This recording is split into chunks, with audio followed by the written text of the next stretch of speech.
Oui, et bien déjà c'est réapprendre à aimer les instants simples, comme tu le dis très bien. On est dans une société du plus, plus, faut toujours plus. Et je veux tout de suite.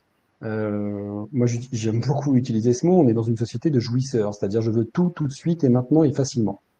Euh, et, et en fait, on n'apprécie plus parce que notre cerveau est fait pour ça aussi, notre système est fait pour ça. C'est-à-dire qu'à un moment, quand j'ai atteint un objectif, bah, je veux la dose au-dessus. Pourquoi les gens qui prennent de la drogue, ils s'arrêtent pas à la dose de base et qu'ils montent, ils montent, ils montent?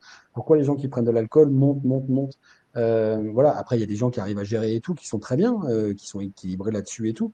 Mais pourquoi ceux qui ont une petite faille en eux, bah, vont augmenter la quantité de nourriture, bah, parce qu'on a besoin de plus.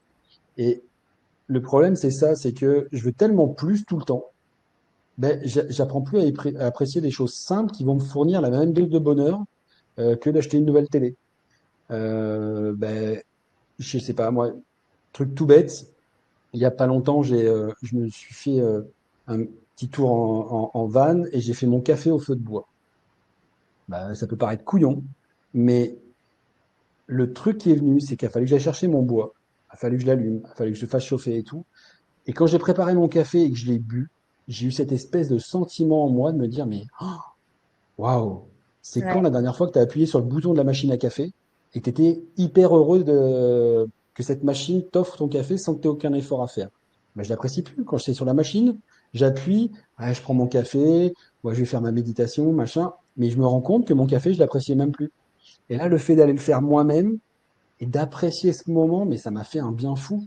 Et maintenant, tous les cafés que je fais ou à la machine ou autre, mais j'ai cette petite pensée et j'apprécie mon café.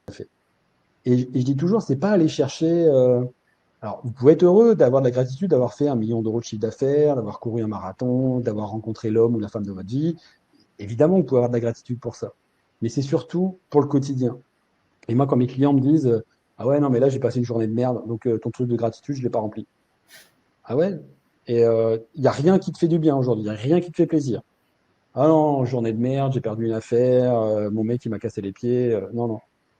Et ce matin, tu t'es levé? Ben oui. Ouais, ben il y a quelqu'un qui est mort ce matin. Il y a quelqu'un qui s'est pas levé ce matin. Tu respires encore, tu marches encore, tu as encore un toit sur la tête, t'as encore. On peut toujours trouver, et c'est réapprendre justement à apprécier ça. Parce que on en a besoin, on a besoin de paix et de plaisir en nous. Et si on n'arrive pas à le trouver sur des choses simples, eh ben on est dans cette espèce de course de rats là où on se jette partout pour essayer de trouver. Et du coup, ben, on est en permanence en stress. Donc cette gratitude, voilà, un rayon de soleil, un oiseau qui chante, quelqu'un qui vous sourit dans la rue, qui vous donne cette dose de plaisir, mais ça change la vie. Mais moi, c'est un des piliers hyper importants moi, de mon changement et du changement de mes clients. Et en quoi la gratitude aide au processus de libération émotionnelle ou en tout cas à transformer ta vie là où tu veux l'emmener? Eh bien, en fait, on a fait avec l'identification, on a fait un peu nettoyage, le ménage. Avec le pardon, on se libère vraiment des choses qui pèsent et tout.